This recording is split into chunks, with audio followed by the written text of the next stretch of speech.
Hello good morning friends. कस्तो हुनुहुन्छ?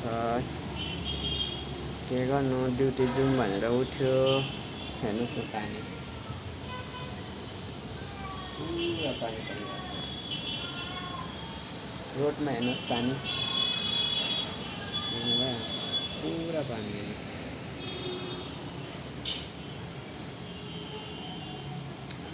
बेङ्गलोरमा पानी आउनु थाल्यो भनेदेखिलाई चाहिँ अब रोड ड्यामै पानी, घरको नालीहरू ड्यामै बढेर हो, बाटोमा ड्यामै पानीहरू हुन्छ हो, केही अप्सनै छैन।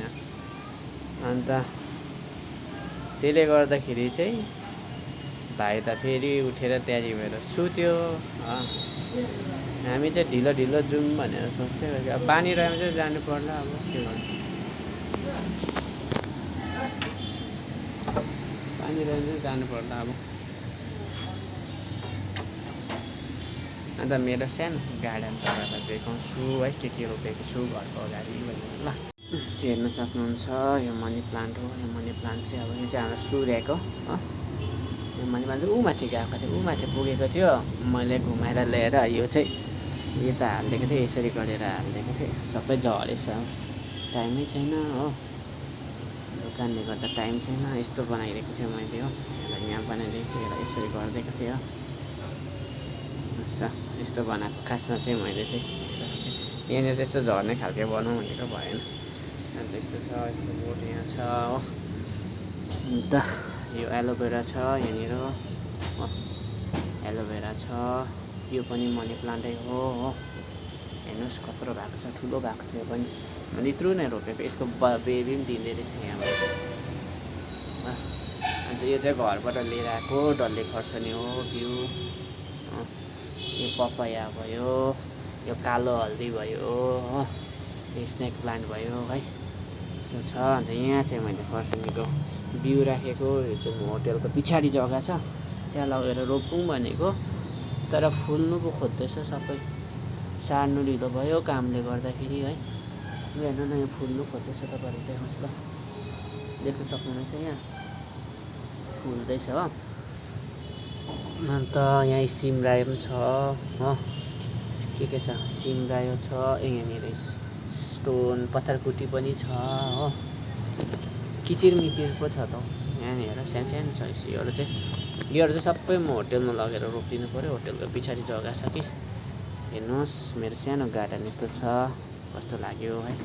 यो चाहिँ यहाँनिर चाहिँ मैले मल राखेको छु। यो पहेँलो सिसा देख्नु छ नि, यो यहाँ चाहिँ मैले गाईको मल लिएर लगाएको। यस यहाँ पनि ल्याएछ, हिजो फेरि लिएर आएछ यस यत्रो बढेको आलुबाट।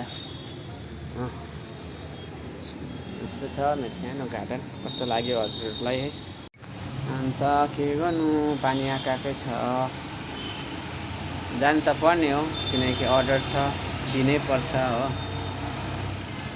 तर पानी झरीमा कसरी जानु भइरहेको छु।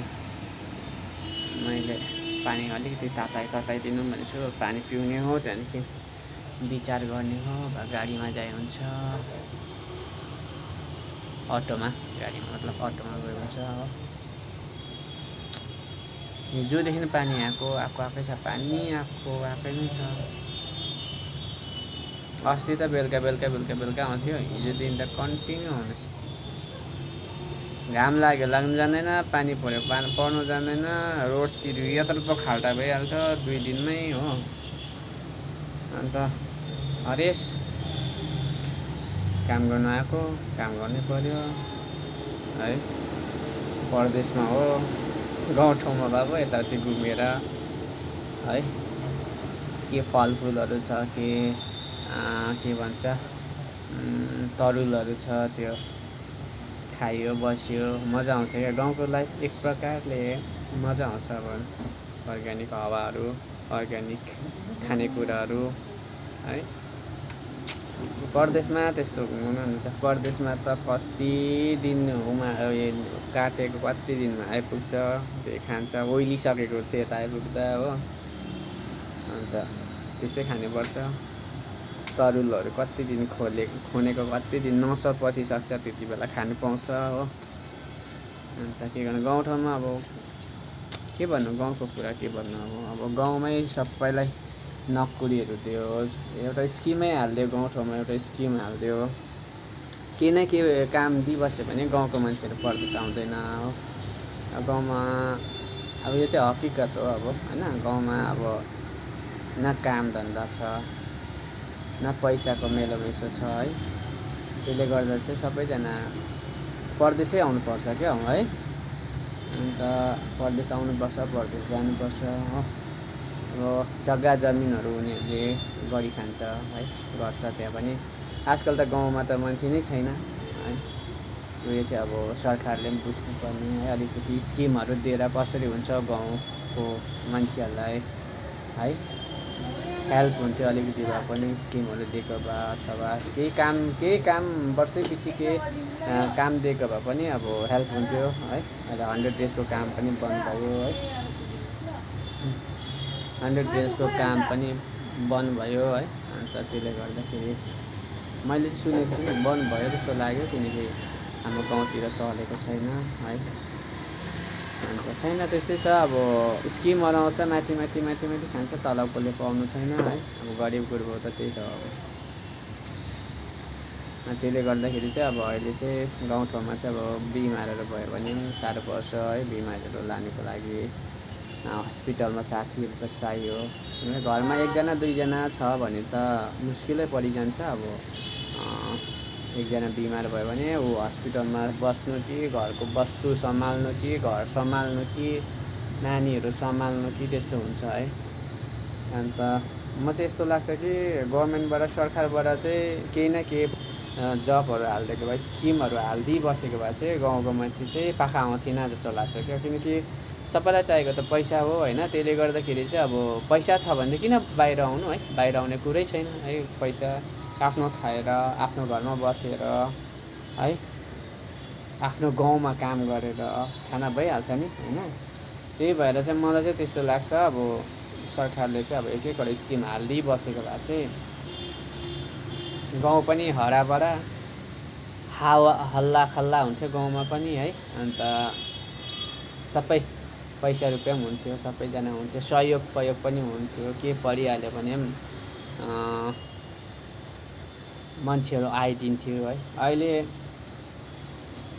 गाउँ जानु पनि हरेस हुन्छ क्या, मान्छे नै छैन गाउँमा। अब फेस्टिभलतिर डिसेम्बरमा भेट हुन्छ, दसैँमा भेट हुन्छ, दिवालीमा भेट हुन्छ है।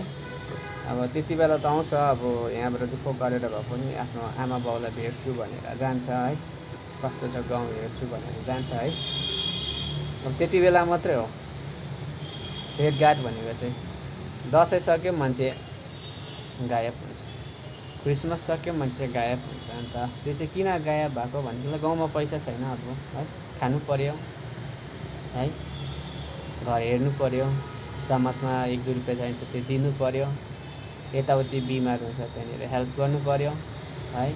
घर परिवारमा बिमार हुन्छ त्यहाँ हेल्प पैसा चाहिन्छ। त्यही कारण चाहिँ पैसै छैन भने चाहिँ गाउँमा कसरी बस्छ। न काम धन्दा छ, न फसल राम्रो छ भने चाहिँ कसरी बस्छ है। त्यही भएर चाहिँ अब छैन, त्यही भएर चाहिँ परदेश हिँड्नै पर्यो है। अन्त गाउँमा मान्छे छैन। अब माथिबाट त स्किमहरू पठाउँछ होला, तल आइपुग्दैन।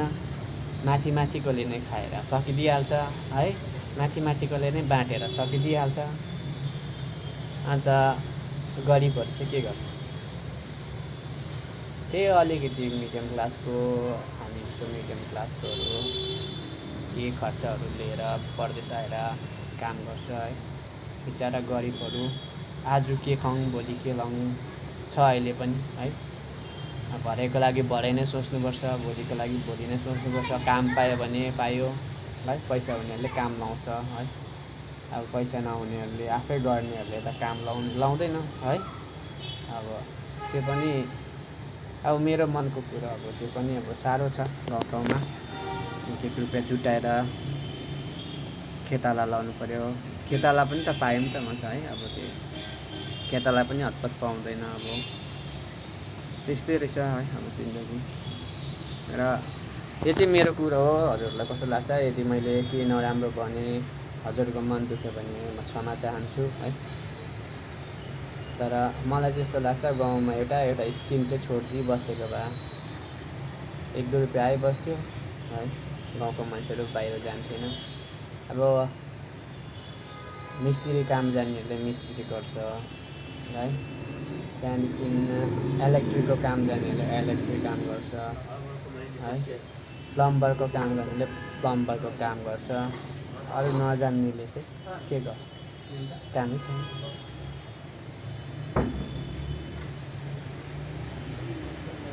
एउटा स्किम दियो, के गर्नु पहिला आउँथ्यो क्या अनुगयाबाट केबाट आउँथ्यो क्या स्किमहरू, बारी बनाउने स्किम, बाटो बनाउने स्किम, त्यस्तो घर बनाउने स्किमहरू आउँथ्यो क्या। आजकल यो स्किम कहाँ गयो थाहा छैन। पहिला मान्छेहरूले खुसी गरिरहेको थियो, बुलगर दिन्थ्यो है, अन्त तेल दिन्थ्यो र पनि गरिरहेको थियो मान्छेहरूले। अहिले त्यो पनि छैन है। बाटो हेर्नु, बाटो त्यस्तै छ, खट्टा खुट्टिक छ हो। गाउँमा मान्छे भने छैन, स्किम भने त देखा पर्नु छैन, पाउनेले पाउँछ होला, नपाउनेले छैन। त्यही कारण चाहिँ गाउँमा एक-एकवटा गाउँमा वर्षैपछि एउटा दुईटा स्किमहरू हालिदिइबस्यो भने चाहिँ गाउँको मान्छेहरू मिलेर गरिहाल्थ्यो त्यो स्किम। गाउँ पनि राम्रो है, गाउँको मान्छेलाई पैसा पनि हुने, आफ्नो गाउँको हो भनेर राम्ररी पनि गर्ने है। गाउँको मान्छेहरू पाखा पनि नजाने, घरमा के दुःख बिमार पऱ्यो कि साह्रो गाह्रो पऱ्यो भने ग्रुपै आउने पनि है। म चाहिँ त्यस्तो लाग्छ क्या। अन्त मान्छे अहिले चाहिँ पैसा छैन, त्यही भएर चाहिँ परदेश जानै पर्छ, यसरी मेहनत गर्नै पर्छ, गाली खानै पर्छ है। अब राम्रो बिजनेस भयो भने राम्रै छ, नराम्रो बिजनेस भयो भने छैन है। अब काम गर्नेले काम गरिरहनु पर्छ। कतिपय यस्तो हुन्छ, पानी परेर ढिलो हुन्छ, पानी परेर ढिलो पुग्दाखेरि मालिकबाट गाली किन ढिलो आयो, सेलेरी कट। अन्त यस्तो दुःख बोकेर त कहाँ त परदेश आउनु मनपर्छ त, मन पर्दैन नि। त्यो चाहिँ मजबुरीले गर्दा मात्रै हो क्या।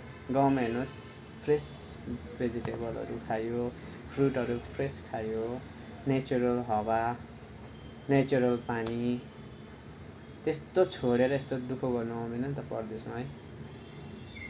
अन्त यस्तै छ। अब मैले चाहिँ अब हजुरहरूलाई कस्तो लाग्छ, यो चाहिँ मेरो मनको कुरा भनेको है। गाउँतिर स्किम दिएको भए, केही न केही काम दिएको भए, गभर्मेन्टबाट एउटा न एउटा काम चाहिँ प्रोजेक्ट चाहिँ पास गरिदिएको भए गाउँतिर है भनेर चाहिँ अब गाउँको मान्छेहरू चाहिँ गाउँमै बस्थ्यो भन्ने चाहिँ मेरो। अहिले हेर्नुहोस्, यत्रो ठुल्ठुलो पढेको छ है, पढेर पनि काम पाएकै छैन है।